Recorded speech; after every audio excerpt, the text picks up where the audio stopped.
Il est un territoire basque populaire où les arbres murmurent des histoires de sorcières, de sortilèges et de contrebande.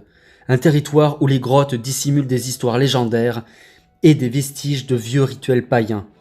Mais un territoire surtout où le paysage se teint de 1001 couleurs de vert pour former un des plus beaux paysages de notre Pays basque. Nous sommes sur les terres de Charreta, une région naturelle divisée artificiellement qui sépare Iparral de la Navarre.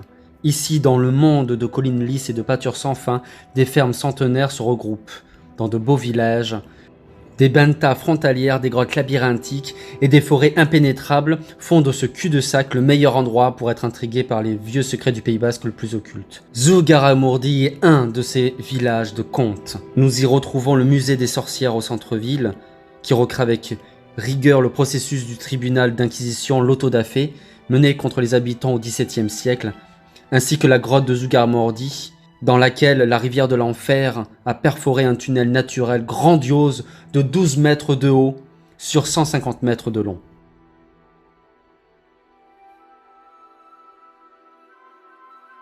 Ces célèbres rituels ont été poursuivis par l'Inquisition. Parler de Zugarramurdi, c'est parler d'Akelarès, puisque l'on dit que l'un des sorciers et des sorcières venus de partout arrivèrent ici pour adorer Satanas en personne, dans un trône situé dans les grottes supérieures.